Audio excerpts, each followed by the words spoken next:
प्रणाम सुंदर साथ छत्रसाल महाबली करियो बलि बलि।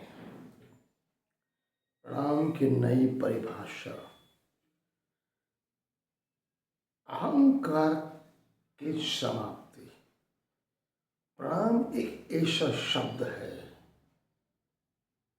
केवल हाथ जोड़ना, लेकिन एक दिल से दूसरे दिल को जोड़ने वाला उत्कृष्ट आनंदमय एवं परब्रह्म परमात्मा के द्वारा दिया गया एक प्रणाम शब्द। संक्षिप्त में अगर चर्चा करें, मानव मन, मनुष्य एक सामाजिक प्राणी है, परब्रह्म परमात्मा का अंश है, उनका मानस पुत्र है, उत्कृष्ट रचना है। फिर भी मनुष्य उस परमात्मा को अपने गर्विष्ठ एवं अहंकार से मानता नहीं।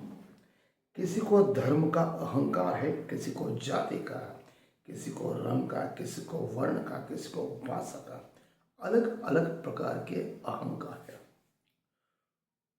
मानव मन में प्रेम, स्नेह, दया, करुणा, अहिंसा, अप्रायिकता एक दूसरे के लिए अगर लाना है तो वो कौन सी चीज है? सुबह उठते ही शाम को सोते समय, जीवन में हर पल, हर घड़ी, हर क्षण ऐसी कौन सी चीज अपनाई जाए ताकि हृदय, मन, तन से, सच्चे दिल से, अंतःकरण से अहंकार मिट जाए। अहंकार मिट जाए तो मानव मन पवित्र बन जाए, उच्च कोटि का बन जाए, तो उस परम तत्व को वो पा सकता है। प्रणाम इसलिए कहते हैं, प्रणाम कोई वस्त्र नहीं कि अगर वो फट जाए या तो पुराना हो जाए तो फट जाने के उपरांत उसको त्याग दिया जाए।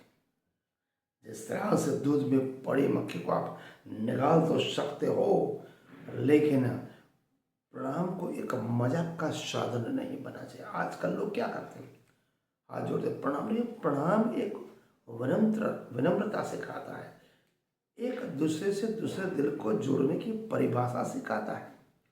उसको मजाक का साधन क्यों बनाए?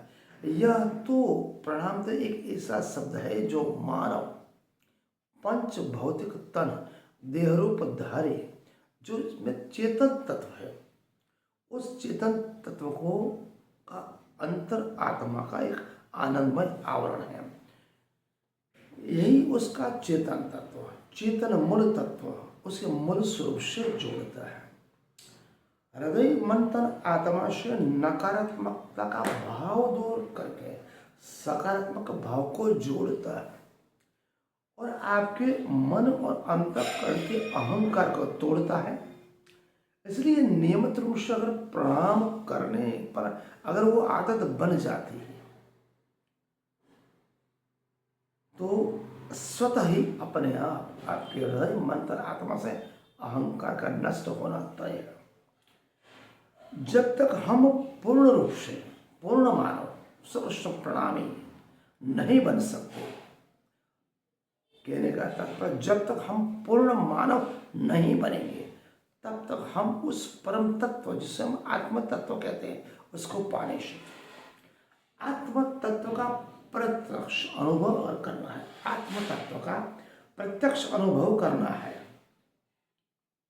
और उसके प्रत्यक्ष अनुभव हो जाने के बाद मन, हृदय और आत्मा में चेतन तत्व का जागृत हो जाना, जागृत होने के बाद उसी पूर्ण परमात्मा की प्राप्ति का दरवाजा अपने आप खुल जाता है। क्योंकि अहंकार कोई साधारण चीज नहीं है, इसका विस्तार 5 पदम तक दूर है। प्रणाम से अहंकार धराशायी होता है।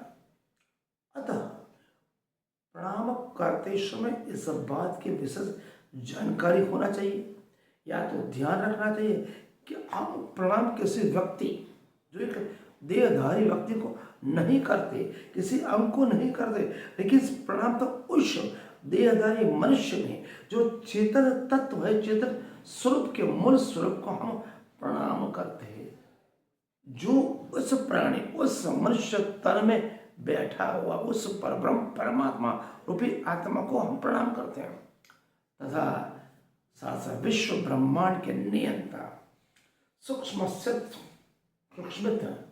परब्रह्म परमात्मा विश्व नियंता है, जगत नियंता है, सृजनहार है, पालनहार है, विसर्जनहार है, उस परम तत्व ने जिस मानव देह को बनाया जिसमें वो चेतन तत्व रखा है, उस मूल स्वरूप को हम प्रणाम करते हैं। इसलिए ये न समझे कि हम किसी मनुष्य को प्रणाम करते हैं। प्रणाम सच्चे दिल से दो हाथ जोड़ के होता है, उसमें नतमस्तक होते हैं। एक मानव दूसरे मानव को नतमस्तक समर्पण की भावना होती है। जहाँ समर्पण होता है वहीं पर प्रेम होता है, आनंद होता है, उल्लास होता है, दया होती है और करुणा होता है, समत्व का भाव होता है, क्षमत्व का भाव होता है, एकात्म का भाव होता है। इसलिए प्रणाम के प्रयोग से अहंकार की समाप्ति कैसे होती है ये मैंने आपको संक्षिप्त में समझाने का प्रयत्न किया।